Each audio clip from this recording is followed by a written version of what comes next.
कैलाश जो है वो पृथ्वी का सहस्त्रार बोलते हैं। व्हाट इज संभाला? एक ये मिथिकल किंगडम है। ऐसा बोला जाता है कि कैलाश है वो संभाला का एंट्रेंस है। संभाला का फर्स्ट टाइम जिक्र हुआ था विष्णु पुराण में। विष्णु पुराण में ऐसा बोला गया है कि संभाला है वो जो कल की अवतार है उसका बॉर्न वहां से होने वाला है, संभाला से। और हमने ये तक सुना है कि सपोज कोई क्लाइंब करने भी गया है वहाँ पे, उनके नेल्स बढ़ गए हैं, उनके बाल अपने आप बढ़ गए हैं, तो ये जस्ट एक मिथ है या फिर एक्चुअल में ऐसा कुछ हुआ है? मैं 3 बार जाके आया हूँ, मुझे तो ऐसा कभी नहीं लगा है। आप अपने आप को इस यात्रा के लिए मेंटली और फिजिकली किस तरह से प्रिपेयर रखेंगे? कि अगर आप कैलाश के लिए प्लानिंग कर रहे हो तो मिनिमम 3 मंथ्स बैक आप अपना एक्सरसाइज थोड़ा चालू कर दो। अगर आपको अकोमोडाइज होना है, अल्टीट्यूड सिकनेस नहीं चाहिए आपको, तो एक सबसे बेटर वे ये है कि आप जितना भी सराउंडिंग घूम सकते हो आप घूमो, लेकिन नाइट के टाइम को अवॉइड करो जब ठंडी ज्यादा होती है। जनरली कैलाश मानसरोवर में काफी सारे लोग हैं जो बहुत ही ओवर कॉन्फिडेंट होते हैं कि मुझे तो वहाँ पे कुछ नहीं होने वाला है। कैलाश मानसरोवर यात्रा को ऐसा बोला जाता है कि वो एक आत्मा से परमात्मा तक की एक सफर है। यानी ऐसा बोल सकते हैं कि एक इंडिविजुअल है वो एक कंप्लीट यूनिवर्स के साथ कनेक्ट हो रहा है, और वो जगह जो है वो आपको भगवान से जोड़ने के लिए एक मीडियम है। सपोज कोई यात्री हमारे पास से यात्रा कर रहे हैं, तो उनका एक्सपेक्टेशन क्या होना चाहिए हमारे से in terms of food, accommodation, water, safety? पवित्र कैलाश यात्रा के 80 to 90% क्लाइंट है वो पूरा परिक्रमा करके ही वापस आते हैं। और दूसरी बात ये भी है कि जो टीम है शेरपा की टीम, वो भी हमने ऐसी सिलेक्ट की है जो सबमिट करके भी आए हैं। जो हमारे लीड शेरपा है डंडी भाई, वो भी मतलब कि 3 या 4 बार माउंट एवरेस्ट सबमिट करके आए हुए हैं। तो आपको एक्सपीरियंस गाइड भी मिलने वाला है, फूड भी मिलने वाला है, और वाटर तो हम अनलिमिटेड दे ही रहे हैं आपको। काफ़ी सारे यात्री हमने ऐसे भी देखे हुए हैं जो पूरा अपना सेविंग से वो 5 साल 10 साल से करते हैं। अगर परिक्रमा नहीं होती है ना, तो वो जो दुख होता है या तो कुछ ऐसा हो जाता है कि यार मेरा ये रह गया, वो जो फीलिंग है ना वो हम नहीं आने देंगे आपको। पर्टिकुलरली हमारी 3 बैच या तो 4 बैच ऐसी होती है जो कि चरण स्पर्श के साथ ही होती है। ठीक है, इंडियंस के लिए सबसे पहले चरण स्पर्श शुरू करने वाले ही हम हैं। जो ऑब्वियसली हमारे सारे ऑडियंस भी जो देख रहे होंगे उनके मन में भी होगा, स्पेशली इंडियन पासपोर्ट होल्डर, क्या इस साल स्टार्ट होगा कैलाश मानसरोवर यात्रा इंडियंस के लिए?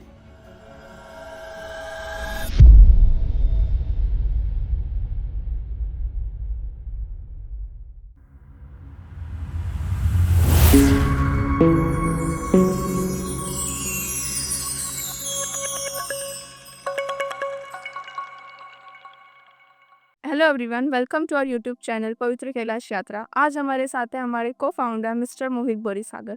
आज हम ये वीडियो स्पेशली आप लोगों के लिए बना रहे हैं to solve your doubts regarding this yatra. So welcome sir. Hello Nisha.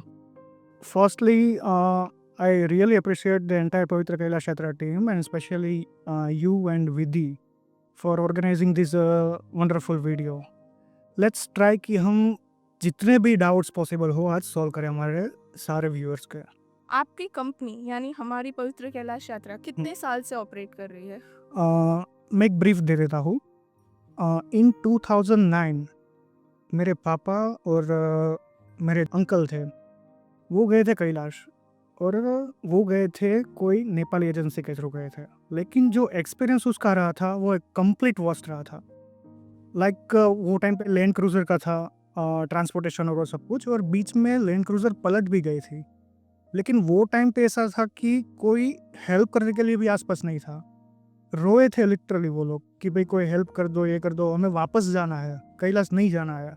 तो ये जो वर्स्ट एक्सपीरियंस जो हुआ था उसके बाद मेरे फादर ने ये सोचा कि गुजरात का जो ऑडियंस है पर्टिकुलर, उससे मतलब कि जो सर्विसेज चाहिए वो सर्विस हम कैसे दे सकते हैं। वो सोच के उसने 2010 में स्टार्ट किया। इनिशियली सिर्फ हमारे एक ही कस्टमर थे 2010 में। फिर उसके बाद 2011-12 फिर वो न्यालम में भूकंप आ गया। वो टाइम पे सिर्फ हेलीकॉप्टर का ही रूट चला। इन 2016 मेरे भाई ज्वाइन हुए, और 2018 से मैं ज्वाइन हुआ उसमें, और वहाँ से पवित्र कैलाश यात्रा का जर्नी स्टार्ट हुआ। पहले जो कि होता था वो होता था न्यू वे टूरिज्म के बैनर के अंदर, और अभी जो हो रहा है वो पवित्र कैलाश यात्रा के अंदर हो रहा है। ओके। ऐसा है। तो बेसिकली बोल सकते हैं कि 2010 से ये कंपनी एस्टाब्लिश है। आपका फर्स्ट एक्सपीरियंस कैसा था? टू बी ऑनेस्ट, मैं जो था before Kailash and after Kailash, complete difference मेरे में भी आ चुका है। लाइक इन 2018 जब मैं पहली बार कैलाश गया था, वो टाइम पे सिचुएशन ऐसा था कि मेरा भाई जो है वो ऑलरेडी एक कैलाश के लिए डील कर रहा था, तो हमारा ऑलरेडी एक डिपार्चर होने वाला था कैलाश के लिए। और पैरेलल सेम टाइम पे एक यूरोप का भी ग्रुप हो रहा था। दोनों में कस्टमर की रिक्वायरमेंट ऐसी थी कि मेरा भाई है वो साथ में ही जाए, लेकिन वो पॉसिबल नहीं था क्योंकि सेम डेट थी। तो वो टाइम पे डिसाइड ये हुआ कि मैं जा रहा हूँ कोई एक ग्रुप में और मेरा भाई जा रहा है कोई एक और ग्रुप में। सिचुएशन ऐसा हो कि यूरोप का जो ग्रुप था वो मतलब स्टिक रहा कि भाई आपके भाई ही चाहिए, और बाई फोर्स मुझे जाना पड़ा कैलाश में। अभी एक सिचुएशन ये भी है कि जब कैलाश का परिक्रमा हो रहा है, फर्स्ट डे का कैलाश है, फिर कैलाश का जो साउथ फेस है यमद्वार से जो दिखता है वो मैं देख रहा हूँ, न्यूट्रल फीलिंग है। कैलाश का आगे मैं जा रहा हूँ, कैलाश का वेस्ट फेस आ रहा है फर्स्ट डे ऑफ परिक्रमा में। वो टाइम पे भी कि दिमाग में ऐसा चल रहा है कि यार मैं यहाँ पे क्या कर रहा हूँ, बेटर कि मैं पेरिस में भी घूम रहा होता तो ये अच्छा होता है, ब्ला ब्ला, मतलब कि वो सारे चल रहे थे। जब मैं नॉर्थ फेस पर आया कैलाश का, जो दिरापुक है, वहाँ से जब मैंने कैलाश के दर्शन किए नॉर्थ फेस पर, तो वो थोड़ा अलग था। जो हमारे लीड शेरपा थे, लकपा नाम था उसका, मैंने बोला कि आगे क्या है, तो वो बोले कि वो चरण स्पर्श वाली जगह है। मैंने बोला चलो मैं ट्राई करता हूँ एक बार। चरण स्पर्श का मुझे नॉलेज भी नहीं था क्या है चरण स्पर्श और सब कुछ, लेकिन सिर्फ उसने बोला कि वहाँ पे चरण स्पर्श है, आप जा सकते हो वहाँ पे। मैंने चलना स्टार्ट किया। चरण स्पर्श जनरली दिरापुक से है 3 किलोमीटर का डिस्टेंस। मैं 1 या 1.5 किलोमीटर जब चला होऊंगा तब एक पत्थर आया था। वो पत्थर पर मैं बैठ गया क्योंकि वैसे भी मुझे मैं एग्जॉस्ट तो हो ही चुका था, और जो मैंने परिक्रमा की थी फर्स्ट डे की वो भी बाय वॉक की थी। तो फिर मैं जब बैठ गया वहाँ पे, पता नहीं अभी वो सिचुएशन, मतलब कि मैं जब रिकॉल कर रहा हूँ तो मतलब कि मैं ये सोचता हूँ कि मैं सो गया था या मेडिटेशन लगा था, क्या लगा था वो मुझे आइडिया नहीं है। लेकिन आफ्टर सम टाइम जब मेरी आँख खुली तो मैं उसके बाद हाफ एन आवर रोया था लिटरली। और ये जो वो टाइम पे जो फीलिंग हुई थी वो मैंने जब आके किसी से पूछी तब उसने बोला कि कैलाश जो है वो पृथ्वी का सहस्त्रार बोलते हैं। जैसे मतलब कि हमारे बॉडी में 7 चक्र होते हैं, वैसे ही पृथ्वी का जो सहस्त्रार है, जो टॉप मोस्ट चक्र है, वो कैलाश बोलते हैं। तो अगर कोई भी मेडिटेशन कर रहा है उसे हेल्प के लिए कैलाश है वो बहुत ही इंपॉर्टेंट जगह है। और या तो कुछ भी आपका बॉडी है उसमें जब कुंडलिनी शक्ति है वो जागृत होती है, तो वो टाइम पे भी आप रोते हो। अभी क्या रीज़न है एक्चुअल में वो मुझे पता नहीं है, लेकिन जो वो फीलिंग हुई थी उसके बाद एक सोच लिया था कि थोड़ी टाइम में ट्राई करूँगा मैं कि कैलाश के बिजनेस में भी आ जाऊँ, और if possible then I will try to finish parikrama 108 times. Wonderful.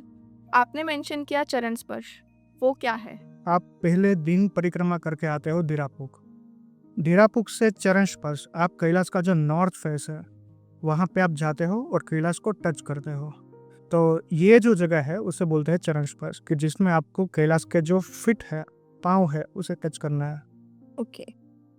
Kailash के पास 2 लेक है, हम्म, एक है मानसरोवर और एक है राक्षस ताल।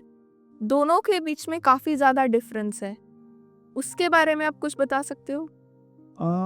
मानसरोवर है वो फ्रेश वाटर का एक लेक है, और जो राक्षस ताल है वो सोल्ट वाटर का लेक है। दोनों में डिफरेंस ये है कि मानसरोवर है उसको पवित्र मानते हैं और राक्षस ताल है उसको पवित्र नहीं मानते हैं।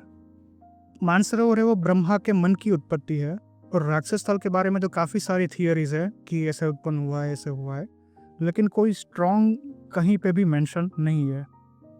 क्या ये एक मिथ है या फिर आपने कभी खुद ये विटनेस किया है? जो कहा जाता है वहाँ एक दिव्य ज्योत आती है, करेक्ट। ये सच है या फिर ये एक जस्ट मिथ ही है, या लोगों ने ये विटनेस किया है?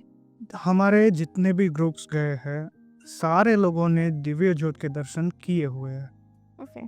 ऐसा बोला जाता है कि दिन का जो पहला प्रहर होता है, प्रहर मतलब कि वो हर दिन सनराइज के टाइम के हिसाब से वो डिफरेंट होता है। बोल सकते हैं कि कभी 3 बजे है, कभी 3:30 बजे है, कभी 4 बजे भी हो सकता है। वो टाइम पे आप मानसरोवर जाओ और वहाँ पे आकाश में से एक ज्योत आती है और वो मानसरोवर के पानी में चली जाती है और थोड़ी देर में वो बाहर निकल के फिर से ऊपर चली जाती है।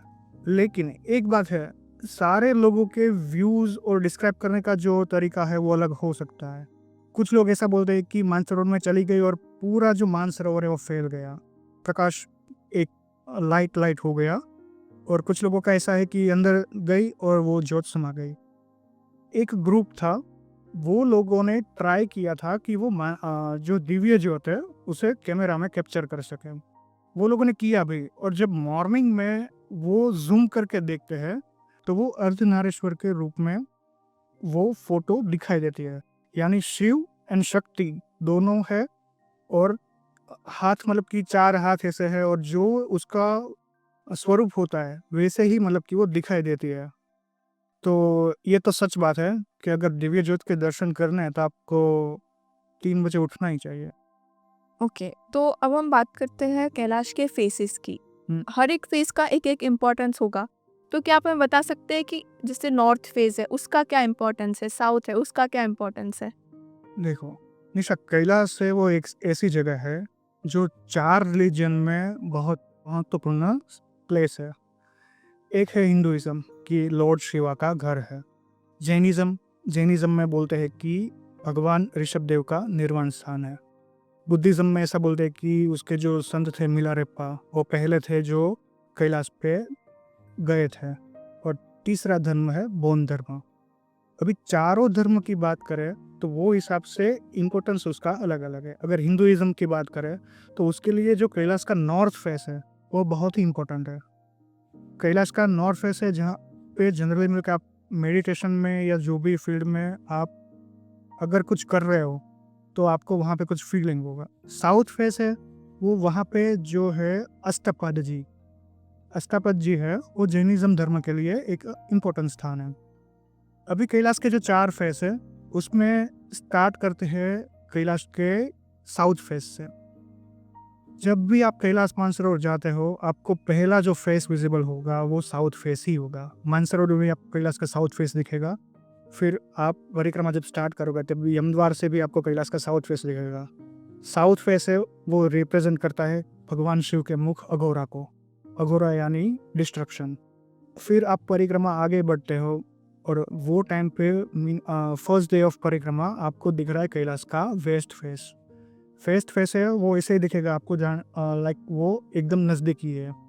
कैलाश का जो वेस्ट फेस है वो रिप्रेजेंट करता है सद्योजात यानी क्रिएशन। फिर आप आगे जाते हो तो वो टाइम पे आपको दिखेगा कैलाश का नॉर्थ फेस, जहाँ पे कैलाश फर्स्ट डे की परिक्रमा खत्म होती है। वहाँ पे आपको दिखेगा कैलाश का नॉर्थ फेस जो कि रिप्रेजेंट करता है भगवान के वामदेव मुख को। और कैलाश का ईस्ट फेस है वो रिप्रेजेंट करता है तत्पुरुषा को। ओके, एक और क्वेश्चन है, ये मिथ है या सच में आपने खुद ऐसा एक्सपीरियंस किया है? हमने ऐसा सुना है कि जब हम कैलाश मानसरोवर यात्रा करते हैं तब हम एक आवाज़ सुनते हैं, ओम। तो क्या ये सच है? पर्सनली मैं ये आवाज़ सुन चुका हूँ काफ़ी बार। तो कैलाश का जब परिक्रमा कर रहे हो तब हैवी विंड भी होती है, शायद वो भी हेल्प कर रही है ओम की आवाज़ को थोड़ा बढ़ाने में। लेकिन ये बात तो सच है कि कैलाश के औरा में जब भी आप जाते हो ओम की ध्वनि तो आपको सुनाई देगी ही देगी। और ओम है वो भी देखने जाए तो ब्रह्मांड की जब उत्पत्ति हुई थी वो टाइम पे भी जो पहला ध्वनि था वो भी ओम ही था। तो वो तो अगर आप यूनिवर्स से मतलब कैलाश को ऐसा बोलते हैं कि यूनिवर्स से कनेक्ट हो रहा है, ओम की साउंड तो वहाँ सुनाई देगी ही देगी। आप एक मिस्टिकल ऑरा की अगर बात करते हैं कैलाश में, उसके बारे में आपका क्या पॉइंट ऑफ व्यू है? देखो एक सिंपल सी बात है, कोई भी हो, कोई भी चीज़ हो, कोई इंसान हो, कोई भी प्राणी हो, कोई भी हो, उसका खुद का एक ऑरा होता ही है। कैलाश का ही अपना खुद का एक ऑरा भी है। कैलाश से जब आप 30-40 किलोमीटर्स दूर हो वो टाइम से ही आपको गूज बम फील होना स्टार्ट ही हो जाता है। और जब आप कैलाश के एरिया में आते हो तब तो मतलब कि वो एनर्जी का जो लेवल है वो एक अलग ही होता है। तो एक ये बात तो सही है कि एक कैलाश का जो एक ऑरा है वो एक बहुत ही पवित्र बोल सकते हैं उसे, और जो मेडिटेशन कर रहा है जो बंदा, उसे तो वो फील होने ही वाला है। ओके, जहाँ तक हमें कैलाश यात्रा की हम बात करते हैं तो उसमें वी ऑलवेज हियर परिक्रमा। व्हाट इज परिक्रमा? परिक्रमा परिक्रमा है वो कैलाश पर्वत की टोटल 3 दिन की परिक्रमा है, कि जिसमें आपको कैलाश का ही परिक्रमा करना है। पहले दिन का आपका जो ट्रैवल रहेगा वो 12 किलोमीटर रहेगा, दूसरे दिन का 22 और तीसरे दिन का 6 किलोमीटर। टोटल 40 किलोमीटर्स का परिक्रमा है। और अगर देखने चाहे तो 56 किलोमीटर है, जिसमें से 16 किलोमीटर कवर होते हैं बाई बस। एक हम बाय वॉक करते हैं, दूसरा हम बाय वो एनिमल के बेसिस पे रहता है, उसका क्या आप डिस्क्रिप्शन करेंगे? परिक्रमा जनरली होती है 2 वेज से। एक है कि आप बाई वॉक करें, 40 किलोमीटर से आपको बाई वॉक से कवर करना है तो 3 दिन में आप परिक्रमा पूरा कर लीजिए। दूसरा है बाय हॉर्स। कैलाश में ऐसा नहीं है कि केदारनाथ जैसा कि वहाँ पे खच्चर है या पोनी बोलते हैं, ऐसा कुछ ऐसा नहीं है। वहाँ पे प्रॉपर हॉर्स ही है, आप घोड़े पे बैठ के ही परिक्रमा करने वाले हो। तो अगर आप फाइनेंशियली ऐसा कुछ इश्यू नहीं है आपको, तो मैं जनरली रिकमेंड करता हूँ कि आप हॉर्स ही कर लीजिए, क्योंकि वो बेटर रहेगा। 3 दिन का जर्नी है, पॉसिबल है कि आप फर्स्ट डे का कवर कर रहे हो सिमलेसली, लेकिन सेकंड डे जब आप डोलमाला पास जब चढ़ रहे हो, गिरापुक से डोलमाला पास जो है उसका डिस्टेंस करीबन 6 किलोमीटर है। लेकिन 6 किलोमीटर में जनरली लोगों को 6 घंटे लगते हैं, क्योंकि आप स्टीप क्लाइंबिंग कर रहे हो। वो टाइम पे अगर आप हॉर्स यूज़ कर रहे हो तो बेटर रहेगा कि आप एग्जॉस्ट भी नहीं होगे और परिक्रमा जो पूरा आपका एकदम सिमलेसली हो जाएगा। आपने अभी डोलमाला पास बोला, डोलमाला पास के पास गौरीकुंड आया, उसका क्या आप बताना चाहोगे? आपने ये तो सुना ही होगा कि माँ पार्वती एक बार नहा रहे थे और गणेश जी है वो द्वारपाल बने हुए थे, और वो जो इंसिडेंट हुआ और भगवान शिवाय वो जो जगह बोल रहे हैं कि भगवान गणेश जी का जो सर जहाँ पे लगा, वो जो इंसिडेंट हुआ वो गौरी कुंड के लिए पर्टिकुलरली ऐसा बोलते हैं कि वहाँ पे माँ पार्वती जी स्नान करते हैं, और गौरी कुंड का पानी पवित्र माना जाता है। लेकिन गौरी कुंड में स्नान हमें नहीं करना चाहिए। ऐसा क्यों? वो पर्टिकुलरली पार्वती जी या तो देवी देवता उसके लिए बोला जाता है। इंसान है वो मानसरोवर में स्नान कर सकता है। मानसरोवर का जो पानी है उसमें आप नहाइए, वो घर पे लेके आए।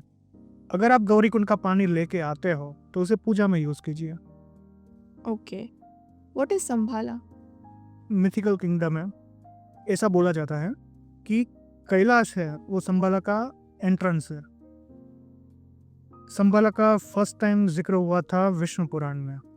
विष्णु पुराण में ऐसा बोला गया है कि संभाला है वो जो कल की अवतार है उसका बॉर्न वहाँ से होने वाला है, संभाला से। तो एक ये भी है मिथ, और दूसरा है कि एज पर बुद्धिज्म संभाला इज प्लेस ऑफ पीस, कि जो एक अंडरग्राउंड है और उसका जो एंट्रेंस है वो कैलाश से होके जाता है।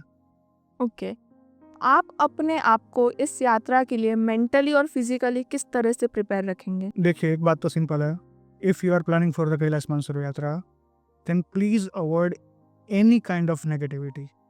लाइक फॉर एग्जाम्पल मार्केट में काफ़ी सारी ऐसी रील्स घूम रही होगी, लोग कह रहे होंगे कि भाई कैलाश में ये होता है, कैलाश में वो होता है। मिथ्स भी काफ़ी सारी है, आप पहले तो उनसे दूर ही रहिए, क्योंकि वो आपको एक नेगेटिव बना जा रहा है। आपको मेंटली तो पहले आपको ये प्रिपेयर कर सकते हैं। दूसरी बात यह है फिजिकली, आप एक हाई एल्टीट्यूड में जा रहे हो, तो हाई एल्टीट्यूड में आपके लंग्स और आपके माइंड ये दोनों एकदम फ्रेश होने चाहिए। तो आपको लंग्स और हार्ट ये रिलेटेड कोई भी इश्यू होता है तो आपको पहले से ही इन्फॉर्म कर देना है कि मुझे ये इश्यू है, तो वो हिसाब से हम भी अपना प्लानिंग कर ले।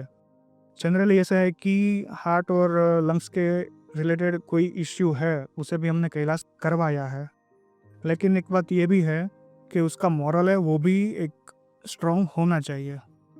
बाकी तो एक है कि कैलाश अगर हमसे कोई बुक करवाता है तो हम वैसे भी 3-4 सेशन तो ले ही रहे हैं, जिसमें वीडियो को जूम मीटिंग भी आ गया, तो वो तो इन डिटेल हम सबको ब्रीफ कर देंगे। तो ऐसा कुछ है नहीं, लेकिन ये सब बात है कि अगर किसी के पास नॉलेज ही नहीं है तो उसके पास नॉलेज लेके कैलाश का प्रिपरेशन मत कीजिए। कोई हमारे ऐसे यात्री हैं जो फर्स्ट टाइम इतना कोई डिफिकल्ट यात्रा कर रहे हैं, तो उनके लिए आपकी एडवाइस या आपका सजेशन क्या होगा? फर्स्ट सजेशन तो यही है कि अगर आप कैलाश के लिए प्लानिंग कर रहे हो तो मिनिमम 3 मंथ्स बैक आप अपना एक्सरसाइज थोड़ा चालू कर दो। एक्सरसाइज में आपको क्या चाहिए कि आपको ब्रीदिंग है वो इश्यू नहीं होने चाहिए। ब्रीदिंग को आप इम्प्रूव कैसे कर सकते हो? एक सिंपल है कि आप नॉर्मल वॉक कीजिए। वॉक मतलब कि नॉर्मल वॉक ही करना है, ऐसा ना हो कि आप दौड़ रहे हो और आपकी सांसें फूल रही है, ऐसा नहीं है। कैलाश का जो परिक्रमा है वो भी बाई वॉक ही आपको करना है, दौड़ना तो है नहीं। ट्राई कीजिए कि आप मिनिमम 5 किलोमीटर्स डेली आप चलें, ठीक है, एक ये हो गया। दूसरी बात ये है कि अगर पॉसिबल हो तो 5 फ्लोर आप सीढ़ी से अप डाउन करें दिन में एक बार। बॉडी को फोर्स भी नहीं करना है आपको कि 1 अटेम्प्ट में ही आप 5th फ्लोर पर चले जाओ। ट्राई करो कि आप जा रहे हो, फिर आप रेस्ट ले रहे हो, फिर थोड़ा ऊपर गए रेस्ट लिया, तो फिर थोड़ा ऊपर गए रेस्ट लिया। लेकिन ट्राई करो कि आफ्टर 2 और 3 मंथ्स आप without any rest 5th floor पर चले जाओ। आपका जो लंग्स है, आपका जो ब्रीथिंग है वो इम्प्रूव हो चुका होगा और ये बहुत ही हेल्प करेगा वहाँ पे। सपोज मान लीजिए अगर कोई हार्श वेदर है किसी दिन, या फिर कोई हमारे यात्री है जिन्हें एल्टीट्यूड सिकनेस हो गया, तो उसे आप कैसे हैंडल करते हैं?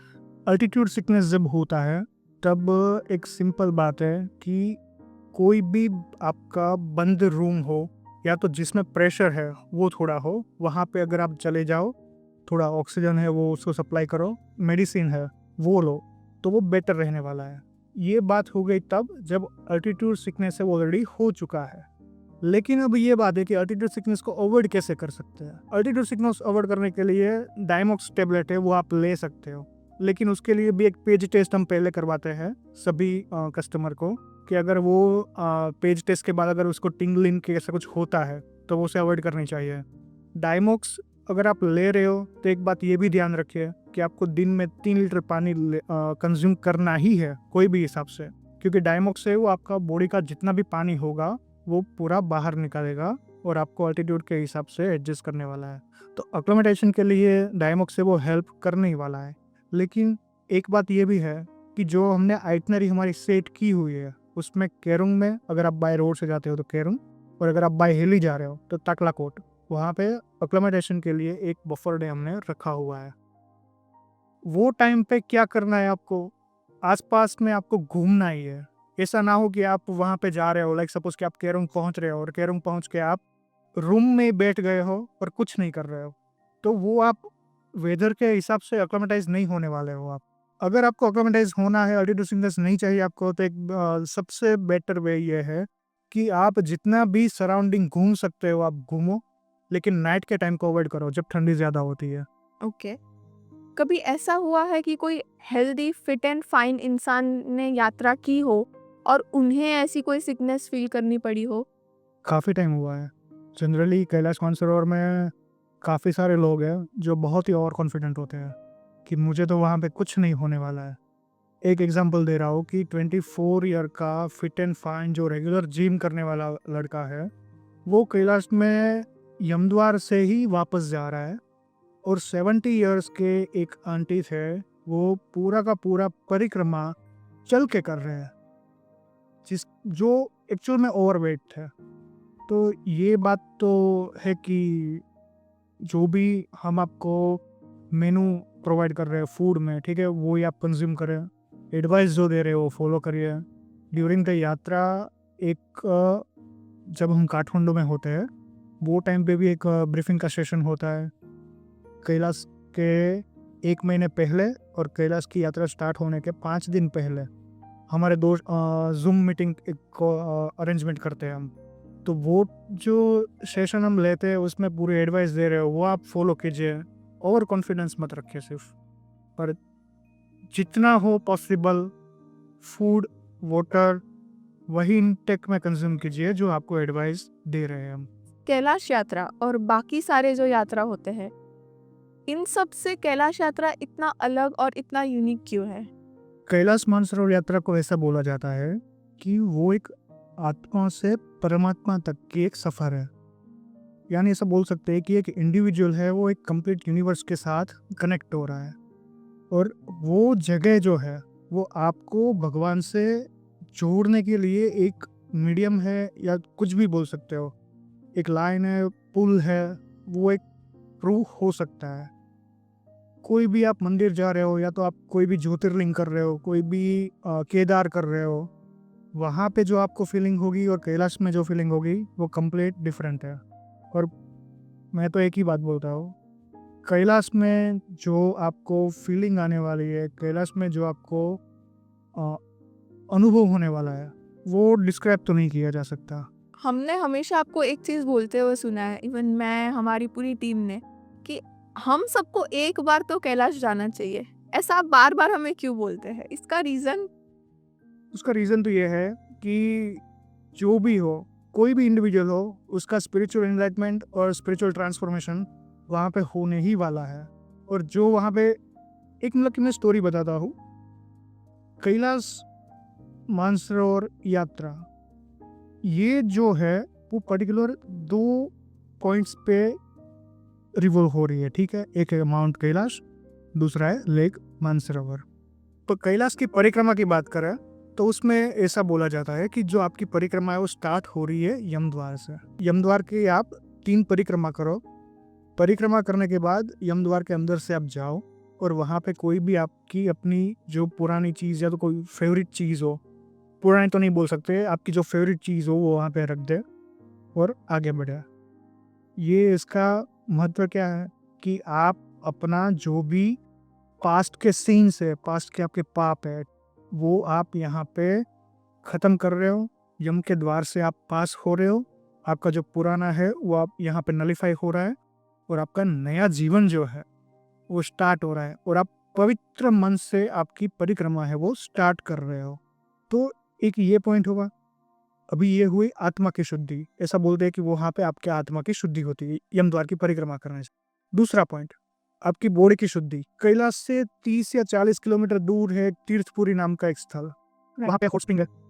ऐसा बोला जाता है कि वहाँ पे आपके बॉडी की शुद्धि होती है। इवन साइंटिफिकली अगर देखें जाए तो अगर आपको कोई स्किन का डिसीज़ हो या जो भी हो, वो आपको अच्छा हो जाता है, ऐसा बोला जाता है। मैंने वो एक्सपीरियंस नहीं किया है क्योंकि तीर्थपुरी काफ़ी टाइम से इंडियंस के लिए बैन था। अभी एनआरआई लोग तो वो वहाँ पे जाके आते हैं। तो नेक्स्ट ईयर क्या होने वाला है वो तो देखते हैं। तो ये 2 चीज़ है, मतलब आत्मा की शुद्धि हुई, बॉडी की शुद्धि हुई, और परिक्रमा अगर आप कर रहे हो कैलाश की तो ऐसा बोलते हैं कि आपके सारे जो पाप है वो ख़त्म हो जाते हैं। दूसरी बात, कैलाश का जो नॉर्थ फेस है वो मेडिटेशन में जो भी लोग कर रहे हैं उसके लिए हेल्पफुल है। तो ये सारे डॉट्स अगर कनेक्ट कर रहे हो तो उसके बाद कि मैं ये बोल सकता हूँ कि अगर कोई भी इंसान अगर कैलाश मानसरोवर यात्रा कंप्लीट करके आता है तो डेफिनेटली उसके जीवन में एक ठहराव तो आ ही जाएगा। जो उसका एग्रेशन है वो भी थोड़ा कम हो जाएगा। पर्टिकुलर कैलाश के और भगवान के बारे में जो भी नॉलेज है उसका वो थोड़ा बढ़ने ही वाला है, उसका इंटरेस्ट बढ़ने वाला है। तो स्पिरिचुअली अगर कोई आगे बढ़ता है तो वो अपने कोई भी बिजनेस जॉब जो भी हो उसमें भी वो आगे बढ़ने ही वाला है। तो मैं वो पर्पज से भी बोल रहा हूँ कि एक बार तो कैलाश जाना ही चाहिए। स्पिरिचुअल एनलाइटमेंट है वो कोई ना, मतलब सभी इंसान के लाइफ में इम्पोर्टेंट तो है ही। ये हमने काफ़ी बार सुना है, इवन हम यूट्यूब रील्स यहाँ पे भी बहुत फेमस हुआ है ये सब कुछ चीज़, कि आज तक कोई माउंट कैलाश पे चढ़ नहीं सका है। तो इसके बारे में आप कुछ बताएंगे हमें? यूट्यूब में, और वहाँ पे रीज़न भी देखे क्यों नहीं चढ़ पाया। वो हमने ये भी देखा है कि एवरेस्ट से कम है उसका हाइट, बट स्टिल कोई आज तक नहीं कर पाया है। मे बी कोई साइंटिफिक रीज़न। और हमने ये तक सुना है कि सपोज कोई क्लाइंब करने भी गया है वहाँ पे, उनके नेल्स बढ़ गए हैं, उनके बाल अपने आप बढ़ गए हैं। तो ये जस्ट एक मिथ है या फिर एक्चुअल में ऐसा कुछ हुआ है? काफ़ी सारी रील्स ऐसी घूम रही है कि रशियन क्लाइंबर्स गए थे वहाँ पे, रास्ता भटक गए, ऊपर चढ़ नहीं पाए। जब मतलब कि उसको होश आया तब वो कहीं और ही थे। सब लोगों के नेल से, हेयर से वो ज़्यादा बढ़ रहे हैं। क्लाइंब कोई कर ही नहीं सकता है कैलाश, ये सब मिथ है। पहली बात, कैलाश है क्या? भगवान शिव का निवास स्थान। 4 धर्म है, उसके लिए वो बहुत ही इम्पोर्टेंट जगह है। कोई भी आस्था का विषय हो तब वहाँ पे गवर्नमेंट भी इन्वॉल्व होती ही है। टोटल 5 कैलाश है। पांचों कैलाश पे देखने जाओगे तो पांचों कैलाश को क्लाइंब करना बैन है। इंडियन गवर्नमेंट ने 4 कैलाश पे क्लाइंब करना बैन कर रखा है और चाइनीज गवर्नमेंट ने कैलाश मानसरोवर को क्लाइंब करने पे बैन लगा दिया है। रीज़न क्या है? कि वो लोग, आप किसी की आस्था पर सवाल कर रहे हो। एक इश्यू हुआ था कि जब ये तिब्बत है वो चाइना ने ऑक्यूपाई कर लिया, वो टाइम पे जब कैलाश के आसपास के जो लोकल लोग थे वो लोगों ने ही डिमांड की थी कि कैलाश कोई भी एक्सपेडिशन के लिए यूज़ नहीं होगा, वहाँ पे कोई भी एक्सपेडिशन के लिए नहीं आएगा। और वो टाइम से ही चाइनीज़ गवर्नमेंट ने कैलाश को क्लाइंब करने के लिए बैन कर दिया था, मना कर दिया था। तो ये एक्चुअल रीज़न है कि आज तक कोई कैलाश नहीं चढ़ पाया है। दूसरी बात, आपके हेयर है, नेल है, वो बढ़ रहे हैं, वो भी एक गलत बात है। मैं 3 बार जाके आया हूँ, मुझे तो ऐसा कभी नहीं लगा है। और अगर सचमुच में ऐसा होता कि आप वो एरिया में आ रहे हो और आपका एज है वो बढ़ रहा है, तो वहाँ पे जो लोकल रह रहे हैं वो लोग अभी क्या होते, मतलब 30 साल में वो 60 साल के हो जाते। सो आप ऐसा कहना चाह रहे हैं कि गवर्नमेंट की तरफ से ही वो पूरी तरह से बंद है? एग्जैक्टली।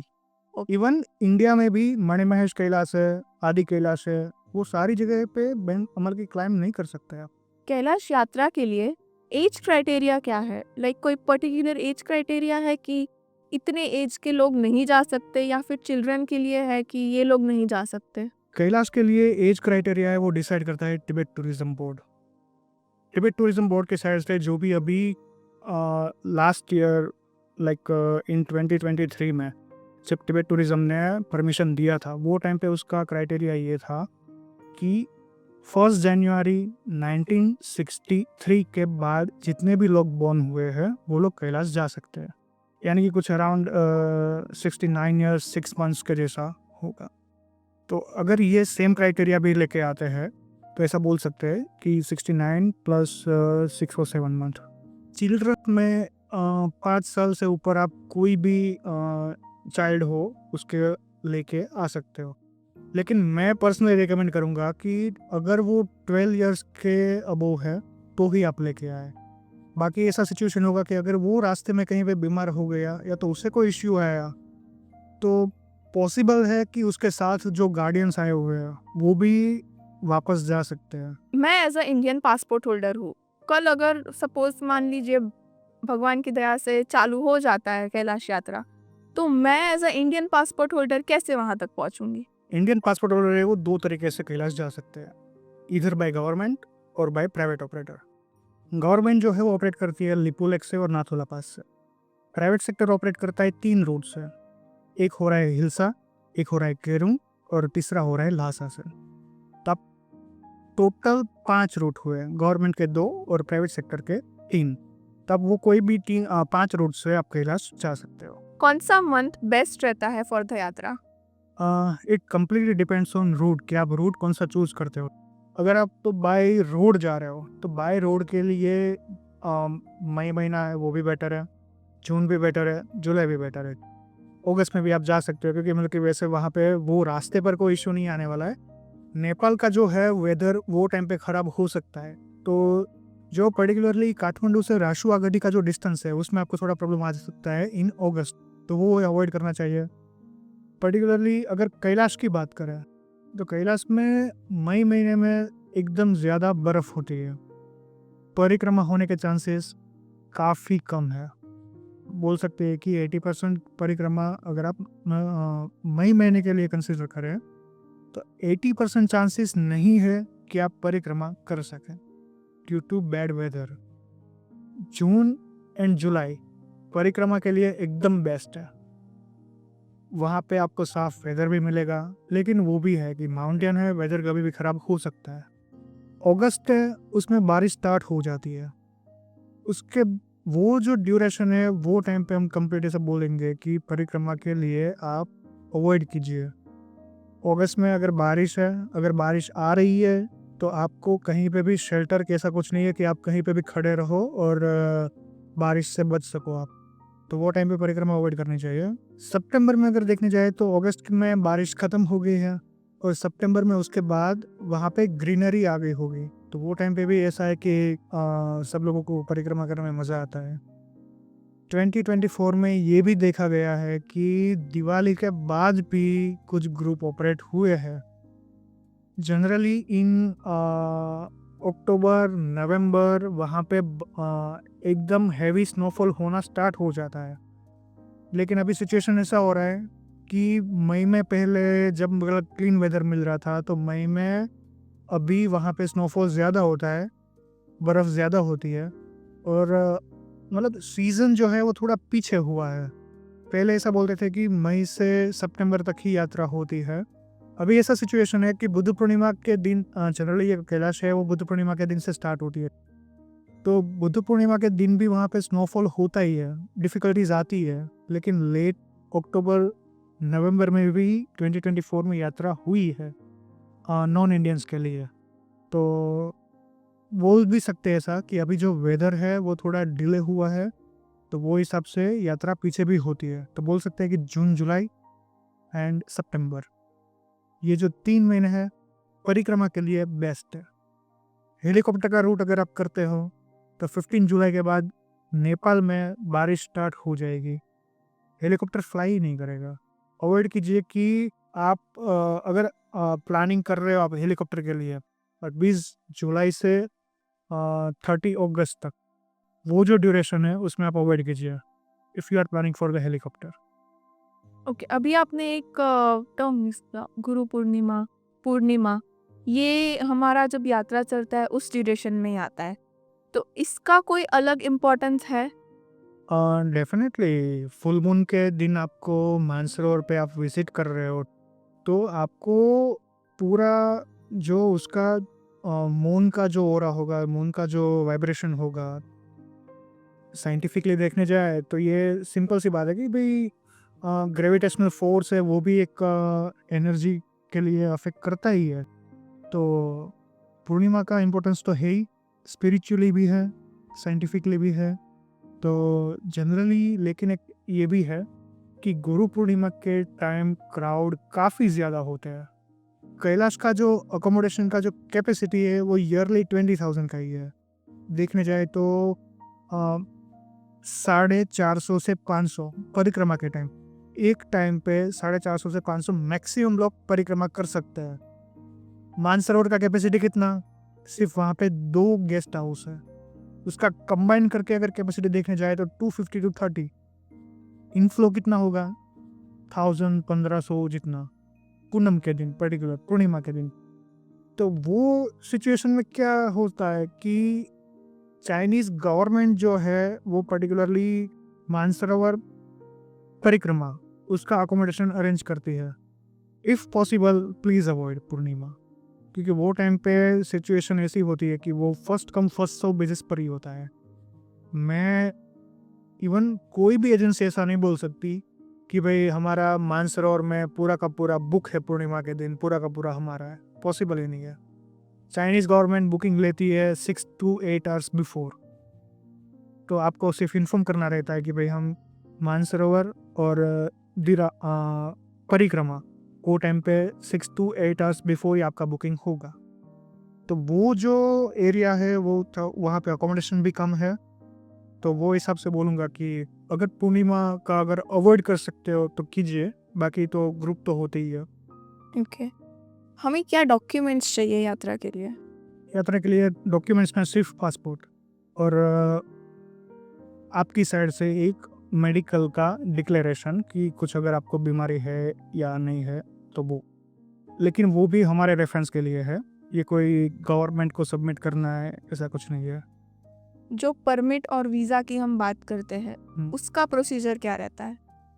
जनरली कैलाश जाने के लिए टोटल 5 डॉक्यूमेंट्स लगते हैं, जिसमें से 3 इश्यू करता है तिब्बत टूरिज्म बोर्ड, यानी Tibet travel permit, Tibet border pass, alien permit, ये 3 इश्यू करते हैं तिब्बत टूरिज्म बोर्ड। उसके बाद आता है चाइना चाइनीज़ मिलिट्री परमिट। और ये 4 परमिट आने के बाद चाइनीज़ वीज़ा सेंटर दिल्ली जहाँ पे आपके वीज़ा के लिए अप्लाई होगा। वीज़ा जो है वो भी आपका ग्रुप वीज़ा रहेगा, तो आपके पासपोर्ट में कहीं भी स्टैंप लगने वाला नहीं है। क्या हमें कोई चाइनीज वीजा की रिक्वायरमेंट है जाने के लिए? तिबेट है वो ऑटोनोमस रीजन है पूरा, वहाँ जाने के लिए आपको परमिट्स लगती है और वीज़ा लगता है, वो ग्रुप वीज़ा होता है। अगर कोई हमें काफ़ी सारे फ़ोन भी आते हैं कि भाई मुझे बाइक लेके या अपनी जीप लेके या तो कोई भी 4 व्हीलर लेके कैलाश जाना है, सोलो ट्रिप करनी है, वो नहीं पॉसिबल है। कैलाश के लिए पर्टिकुलरली ग्रुप परमिट होती है, ग्रुप वीज़ा होता है, और ग्रुप वीज़ा में भी ये कंडीशन है कि सेम टाइम आपका एंट्री डेट जो होगा वो टाइम पे सारे के सारे जितने भी वीज़ा में जितने लोगों के नाम मेंशन हो गए वो एंटर हो गए। एग्ज़िट भी सेम ग्रुप सेम टाइम पे एग्ज़िट होगा। अगर 1 या 2 बंदे उसमें कम भी है तो भी आपको एंट्री भी नहीं मिलेगा, एग्ज़िट भी नहीं मिलेगा। उसको आपको नाम है वो हटवाना पड़ेगा। तो वीज़ा सेपरेट लेने की कोई ज़रूरत नहीं है, वो हमारी साइड से ही प्रोसीजर होगा, लेकिन वो आएगा तो ग्रुप वीज़ा आएगा।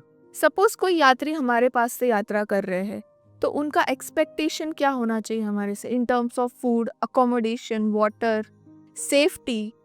ओके, सी जहाँ पे भी पॉसिबल है, like in Kathmandu, like in Kerung, like in Saga, अगर यहाँ पे देखते जाए हेलीकॉप्टर रूट में तो नेपालगंज में, फिर तकलाकोट में, और कैलाश का जो बेस है दारचीन, यहाँ पे हम जो बेस्ट होटल है वहाँ की, लाइक काठमांडू में 5 स्टार होटल है, केरोंग में और सागा में 4 स्टार होटल है, सेम वे दारचीन में 4 स्टार होटल है। तो अकोमोडेशन है वो वहाँ की मतलब कि टॉप मोस्ट होटल है, वही रहने वाली है। लेकिन जो मेन हमारे स्थल है लाइक मानसरोवर और कैलाश के परिक्रमा के ड्यूरेंट दारचीन एंड जुतुलपुक, यहाँ पे जो आपका अकोमोडेशन रहने वाला है वो डॉर्मेट्री होगा। बोल सकते हैं कि दीरापुक में और जुतुलपुक में जो गेस्ट हाउस है वो बन चुके हैं, लेकिन वो इतनी ज़्यादा फैसिलिटीज़ नहीं है कि लाइक आप होटल के साथ उसे कंपेयर नहीं कर सकते।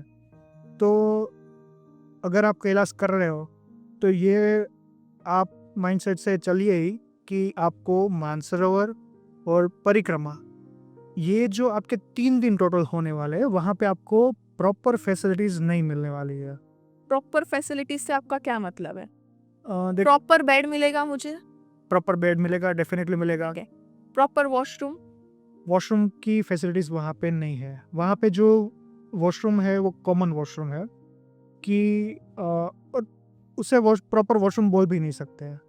तो यही समझिए कि परिक्रमा और मानसरोवर, ये जो 2 दिन है 3 दिन है, वो टाइम पे आपको वॉशरूम की फैसिलिटी प्रॉपर नहीं मिलने वाली है। ओके। सपोज अगर मैं जाती हूँ यात्रा करने, मुझे वहाँ कुछ हो गया, तो आपकी और हमारी जो ये टीम है पवित्र कैलाश यात्रा, वो मुझे कैसे सेफ्टी देगी? हमारे पवित्र कैलाश यात्रा के कोई भी ग्रुप हो उसमें एम्बुलेंस साथ में होगा ही होगा। तो एक बात ये हो गई, अगर किसी को वो कोई भी मेडिकल इमरजेंसी आती है तो जो इनिशियली जो प्राइमरी ट्रीटमेंट जो होती है वो तो ऑन स्पॉट मिलने ही वाली है। लेकिन अगर डीप में जाते हैं, लाइक कोई हार्ट रिलेटेड प्रॉब्लम है या तो कोई माइंड रिलेटेड प्रॉब्लम है, लाइक किसी को हार्ट अटैक आता है, तो वो टाइम पे सीधा एवेक्यूएशन करना रहेगा। और हमारे जो नज़दीक एकदम प्लेसेस है वो 2 ऑप्शन है, या तो मैं कैलाश से सीधा जाऊँ लासा, और या तो कैलाश से सीधा जाऊँ काठमांडू। कौन सा बेटर रहेगा? डेफिनेटली उसमें काठमांडू ही ओके, बेटर रहेगा। काठमांडू में ज़्यादा फैसिलिटीज है। ठीक है, मैं तो शॉर्ट डिस्टेंस वो सोच रही थी। नहीं डिस्टेंस शॉर्ट, मतलब कि दोनों डिस्टेंस सेम ही है। तो लासा में नहीं है क्या हॉस्पिटल? लासा में हॉस्पिटल है, लेकिन अगर कोई कस्टमर है, वो इंडियन है या कोई भी हो, कहाँ से भी हो, अगर उसका फैमिली इमीडिएट बेस पर आना चाहेगा तो वो कहाँ जाएगा? चाइना में लासा में वीज़ा की प्रोसीजर में ही वो अटक जाएगा। हाँ, ठीक है, 4-5 दिन उसके वीज़ा में ही चले जाएंगे। तो ये बेटर रहेगा कि काठमांडू ही उसे लाए, और वीज़ा ऑन अराइवल है तो कोई हेजल नहीं होगा। कैसे लेके आएंगे उन्हें? अगर इश्यू है वो है माइंड के रिगार्डिंग, लाइक उसे स्ट्रोक आ रहा है, तो वो केस में हम उसे बाय रोड ही इवैक्यूएट करेंगे, बाय एयर नहीं करेंगे, क्योंकि एयर एम्बुलेंस है वो ऐसा मतलब कि वहाँ पे ऑप्शन अवेलेबल नहीं है। जो भी इवैक्यूएशन होगा वो बाय हेली होगा। हेली में जो प्रेशर है हेलीकॉप्टर का, एयर का जो प्रेशर रहेगा, उससे दिमाग की नस फट भी सकती है। Oh my God. तो इन स्ट्रोक का केस है, अगर तो सीधी बात है कि वो बाय रोड ही इवैक्यूएट होगा। और जो टाइम है कैलाश से काठमांडू का, अगर नॉन स्टॉप जाए तो 12 to 14 आवर्स आप कवर कर सकते हो ये पूरा डिस्टेंस। तो ऐसा बोल सकते हो कि अगर आप कुछ सिचुएशन होता है तो विदिन, हम इतना तो श्योर करते हैं कि विदिन 12 to 14 आवर्स आप काठमांडू में होगे। और अगर हार्ट के रिगार्डिंग कोई प्रॉब्लम है, लाइक हार्ट अटैक ऐसा कुछ है, तो इनिशियल कोई भी मेडिकेशन है वो हम आपको दे सकते हैं। और आपका जो इवैक्यूएशन है अगर करना है इमीडिएट बेसिस पर इफ़ रिक्वायर्ड, तो वो हेलीकॉप्टर से ताकलाकोट के थ्रू भी हो सकता है। फूड और वाटर के टर्म्स में हमारी टीम हमारे यात्री को किस तरह से प्रोवाइड करती है? कैलाश मानसरोवर है वो हाई एल्टीट्यूड पे एक यात्रा हो रही है जिसका मैक्सिमम एल्टीट्यूड है 5630 मीटर जब आप डोलमाला पास क्रॉस करते हो तब। और नॉर्मल जो है मानसरोवर के पास, जब मानसरोवर के एरिया में जब आप आते हो तो 4000 मीटर्स के ऊपर ऑलरेडी एल्टीट्यूड में आप जा चुके हो।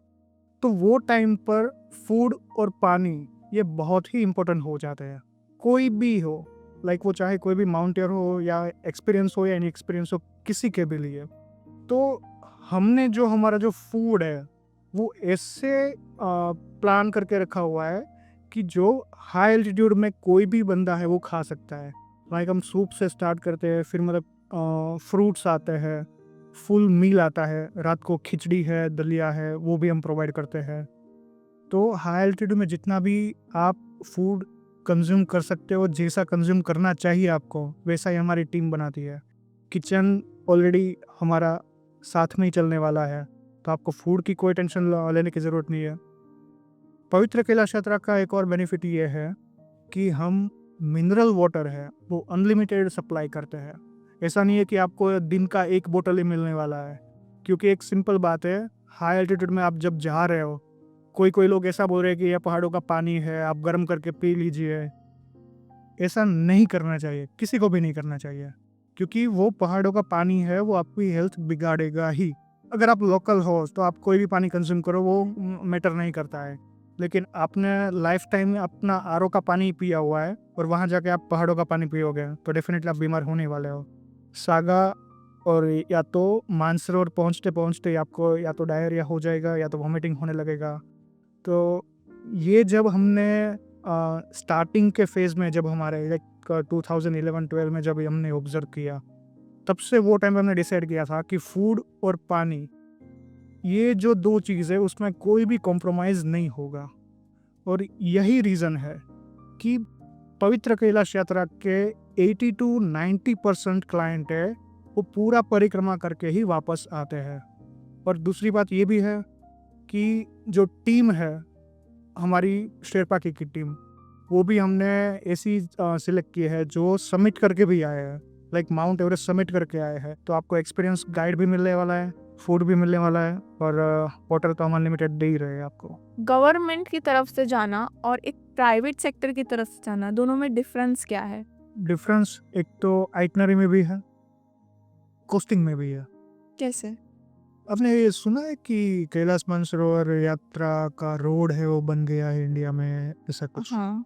पहला क्या था, इन 2019 दिल्ली से आप जा रहे हो पिथौरागढ़, वहाँ से अल्मोड़ा, अल्मोड़ा से धारचूला, धारचूला तक तो आपको ट्रांसपोर्टेशन अवेलेबल था, लेकिन धारचूला से काला पानी यहाँ तक जाने में आपको और 4 दिन लगते थे और 4 दिन आने के लगते थे। तो ये सिचुएशन थी इन 2019। उसके बाद आपने न्यूज़ सुनी होगी गवर्नमेंट ने कैलाश मानसरोवर यात्रा रोड बना दिया है। तो अभी की सिचुएशन क्या है कि धारचूला से काला पानी तक का रोड है वो बन गया हुआ है। तो आप विदिन 2 डेज वहाँ पे पहुँच सकते थे, जो कि पहले लगते थे 4 दिन। तो सब लोग बोल रहे थे कि अभी 1 वीक में कैलाश करके हम आ जाएंगे वापस। नहीं, ऐसा नहीं है। एक्चुअल में जो यात्रा के टोटल 3 डेज जाने के और 3 डेज आने के, टोटल 6 डेज अभी बचेंगे। तो गवर्नमेंट का यात्रा है वो पहले 21 दिन का होता था, ये पूरा बाय रोड का लिपफुल लेक से अगर देखने जाए तो अभी वो होगा 14 to 15 डेज। तो गवर्नमेंट और प्राइवेट सेक्टर का अगर कंपेरिजन करें तो अभी हम ये नहीं बोल सकते कि गवर्नमेंट में ज़्यादा दिन लगते हैं, पहले लगते थे, लेकिन अभी जो नया प्लानिंग आएगा 2025 में, उसमें ऐसा होगा कि गवर्नमेंट का जो है यात्रा वो भी 14 डेज का हो जाएगा और प्राइवेट सेक्टर में वो भी 14 डेज का हो जाएगा। लेकिन कॉस्टिंग में अभी देखते हैं उसमें क्या होता है। इन 2019 वहाँ पे कॉस्टिंग था अप्रोक्स 185 लैक्स, ठीक है, 1,85,000 फॉर प्राइवेट सेक्टर का जो पोस्टिंग है वो था अप्रोक्स 1,35,000। तो ये डिफरेंस है, प्लस आइटनरी का तो ये डिफरेंस आ गया, कोस्टिंग का भी डिफरेंस आ गया। अब आते हैं हम एक मेन सवाल पे, जो ऑब्वियसली हमारे सारे ऑडियंस भी जो देख रहे होंगे उनके मन में भी होगा, स्पेशली इंडियन पासपोर्ट होल्डर। क्या इस साल स्टार्ट होगा कैलाश मानसरोवर यात्रा इंडियंस के लिए? देखो, एक सिंपल सी बात है, 2023 में भी न्यूज़ पॉजिटिव थे। पास परमिट हाथ में आ गया, वीज़ा नहीं दिया एंड मोमेंट पर। रिसेंट में जो ये सिचुएशन हो रहा है, जो भी कन्वर्शन दोनों गवर्नमेंट के बीच हो रहा है, उसके हिसाब से अगर देखने जाए तो ये साल थोड़ा ज़्यादा पॉजिटिव भी है। लेकिन श्योर शॉट तब भी मैं बोलूँगा जब मतलब कि या तो प्राइवेट एजेंसीज के कॉन्ट्रैक्ट हो गए या तो दोनों गवर्नमेंट ऑफिशियली डिक्लेयर करेगी। मैं सिंपल अपने ऑडियंस को भी बताऊंगा कि आप KMY कैलाश मानसरोवर यात्रा का short form KMY.gov.in Indian government का ये वेबसाइट है, जाके देखते रहिए। वहाँ पे कोई भी नोटिफिकेशन आएगा सबसे पहले वहाँ पे ही आएगा। और अगर प्राइवेट एजेंसीज के कॉन्ट्रैक्ट हो जाते हैं तभी मैं बोलूँगा कि इस साल कैलाश होगा या तो नहीं होगा। लेकिन जो सिचुएशन और जो स्टेप्स अभी आ रहे हैं उसके हिसाब से अगर देखने जाइए तो ये बात सही है कि न्यूज़ पॉजिटिव तो है। परफेक्ट। वाई अस? वाई पवित्र कैलाश यात्रा टीम? ये कोई प्री प्लान मूव नहीं था, कुछ ऐसी सिचुएशन हो गई है कि उसके हिसाब से मैं ये बिजनेस में हूँ अभी। और ये भी है कि कैलाश मानसरोवर है वो मेरे लिए भी बहुत इम्पोर्टेंट है। पर्सनली मैं खुद 4 ट्रिप करता हूँ, एवरी मंथ एक ट्रिप करता हूँ मैं। अगर इफ़ इन केस कोई भी सिचुएशन वहाँ पे आती है, कोई भी प्रॉब्लम आती है, डिसीजन लेने के लिए मुझे किसी को फ़ोन करने की ज़रूरत नहीं है कि भाई ये सिचुएशन में क्या करें। कोई भी दूसरी एजेंसी से अगर आप जा रहे हो तो वो केस में क्या होने वाला है, वो कोई ना कोई मतलब कि अप्रूवल लेगा कि भाई ये सिचुएशन हुआ है, क्या हुआ है। एक इंसिडेंट मैं बताता हूँ जो मतलब कि हमने सेफ्टी में कवर किया हुआ है। सेफ्टी का जो पूछा उसके रिगार्डिंग एक है कि काफ़ी सारे इंसिडेंट ऐसे हो चुके हैं कि वहाँ पे किसी को स्ट्रोक आता है, हार्ट अटैक आता है। वहाँ की जो जिसके थ्रू भी वो गए हैं या वो एजेंसी उसके घर वालों को फ़ोन करती है कि आपके जो रिलेटिव है उसे ऐसा हो गया है, आप एम्बुलेंस का पैसा है वो डिपॉजिट कीजिए, उसके बाद ही हम वहाँ से इवैक्यूएट करते हैं। ये सब सिचुएशन, ये सब चीज़ें हमारे में नहीं आती है। दूसरा प्रायोरिटी हमारा होने वाला है आपका परिक्रमा करना। जितने भी यात्री हैं हम उसे एनकरेज करते ही है कि आप पूरा का पूरा परिक्रमा करें। ये जो जर्नी है वो रिपीटेडली नहीं होने वाली है। काफ़ी सारे यात्री हमने ऐसे भी देखे हुए हैं जो पूरा अपना सेविंग्स है वो 5 साल 10 साल से करते हैं और उसके बाद वो पर्टिकुलरली यात्रा के लिए आते हैं। और जब अगर परिक्रमा नहीं होती है ना तो वो जो दुख होता है या तो कुछ ऐसा हो जाता है कि यार मेरा ये रह गया, वो जो फीलिंग है ना वो हम नहीं आने देंगे आपको। तो ट्राई करेंगे कि आप सब लोग परिक्रमा करें। दूसरा पॉइंट परिक्रमा हो गया। तीसरा पॉइंट, पर्टिकुलरली हमारी 3 बैच या तो 4 बैच ऐसी होती है जो कि चरण स्पर्श के साथ ही होती है। इंडियंस के लिए सबसे पहले चरण स्पर्श शुरू करने वाले ही हम हैं कि परिक्रमा हमारा टोटल 4 दिन का होता है, जो बाकी सारी जो एजेंसी है वो 3 दिन का परिक्रमा करवाती है। क्या बोल के कि आप फर्स्ट डे परिक्रमा कर दो, 3 बजे पहुंच जाओ, उसके बाद आप चरण स्पर्श चले जाना। जस्ट ये पॉसिबल हो सकता है, लेकिन उसके लिए आपकी फिजिकल फिटनेस है वो भी अच्छी होनी चाहिए। आपने फर्स्ट डे अगर घोड़ा किया है, आप 3 बजे पहुंच जाते हो तो उसके बाद ही आप चरण स्पर्श कर सकते हो, क्योंकि चरण स्पर्श के लिए 3 घंटे आपको जाने में लगेंगे ही लगेंगे। 3 किलोमीटर जाना है मतलब कि वो 3 घंटे लगेंगे ही। रिटर्न में आप मतलब कि 2 घंटे या 2.5 घंटे में आ सकते हो। वहाँ पे आप हाफ एन आवर स्पेंड कर रहे हो, तो वो जो ड्यूरेशन देखने जाए तो वो 6 घंटे और 3 से 6 9, रात को 9 बजे आप रिटर्न आओगे। तो बेटर यही रहेगा कि एक सेपरेट एडिशनल डे हो और वो आप पर्टिकुलरली यूज़ करें चरण स्पर्श के लिए।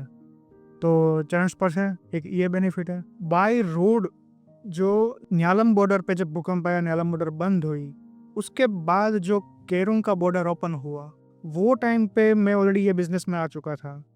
मेरे भाई ने वो टाइम पे मुझे बोला था कि ये पूरा का पूरा जो जर्नी है, आइटनरी है, वो सेट कर और जो भी है मॉडिफिकेशन हम क्या कर सकते हैं कस्टमर की नीड के अकॉर्डिंग, तो वो भी मैंने किया है। तो एक बात हमने ये कंसिडरेशन में ली है कि काठमांडू से राशुआगढ़ी जो बॉर्डर का जो बाय रोड का जो ट्रांसपोर्टेशन है वो हम करवाते हैं स्कॉर्पियो में। बाकी जो नॉर्मल एजेंसीज है वो करवाती है बस में, जिसमें पुशबैक भी नहीं होता है। टोटल 6 से 7 घंटे का माउंटेन का जर्नी है, रोड भी सही नहीं है, कच्ची सड़क है, वहाँ पे पहुँचते पहुँचते ही आपको प्रॉब्लम आ सकती है। तो कंफर्ट हो वहाँ पे, इसलिए हमने स्कॉर्पियो कर दिया है। एक ये बात है। दूसरी बात, अगर आप हेलीकॉप्टर से जा रहे हो तो हेलीकॉप्टर में भी ऐसा है कि हमारा जो भी डिपार्चर होता है वो टाइम टू टाइम बेसिस पर होता है। ऐसा नहीं है कि आपको बोला है सुबह का और आपका डिपार्चर होगा इवनिंग में कैसा कुछ, क्योंकि जो भी पूरा का पूरा जर्नी सिमलेसली एक हम डिज़ाइन करे हुए हैं, तो आपको वहाँ पे कोई भी टाइम वेस्ट कैसा कुछ नहीं होगा। फोर्थ मोस्ट इम्पोर्टेंट पॉइंट, इन 2018 केस हुआ था जिसमें हिल्सा में जो वेदर है वो कंप्लीट ख़राब हो गया था। हमारा ग्रुप भी वहाँ पे था। दूसरी दिल्ली की जो सो कोल्ड कंपनी है कि जो हम मतलब कि बहुत बड़ा वॉल्यूम उठाते हैं, उसका भी ग्रुप वहाँ पे था। सिचुएशन भी ऐसा हुआ था कि वहाँ से हिल्सा से ऑलरेडी 4 दिन वो ग्रुप रह चुके थे, क्योंकि वेदर के कारण वो हेलीकॉप्टर फ्लाई नहीं कर पा रहे थे। तो वो टाइम पे सारी एजेंसीज ने हाथ उठा दिए थे और बोला था कि भाई आपको एक्स्ट्रा पेमेंट देना पड़ेगा, अभी ये नहीं होगा, ऐसा नहीं होगा, ठीक है। वो टाइम पे इनिशियली कस्टमर्स की साइड से भी इंडियन गवर्नमेंट को रिक्वेस्ट गई थी, हमारी साइड से भी इंडियन गवर्नमेंट को रिक्वेस्ट गई थी, और इंडियन गवर्नमेंट ने इंडियन आर्मी को अप्रोच किया था और इंडियन आर्मी ने वहाँ से एवैक्यूएट किया था, और जो पहला ग्रुप निकला था वो हमारा था।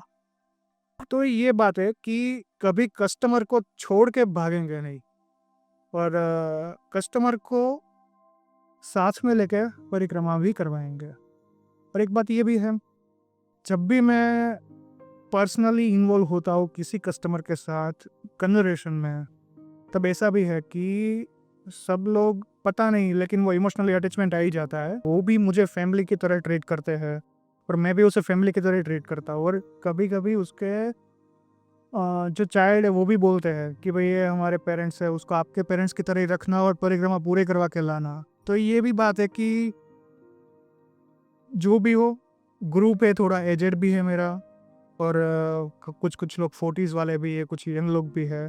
तो एक सिंपल सी बात है कि सारे लोग एक इज़ अ फैमिली पूरा ट्रैवल करते हैं, और पर्सनली 4 ग्रुप में मैं भी ट्रैवल करता हूँ। तो ऐसा है कि जो भी आपका एक्सपीरियंस रहेगा, जो भी होगा वो बेस्ट ही रहेगा।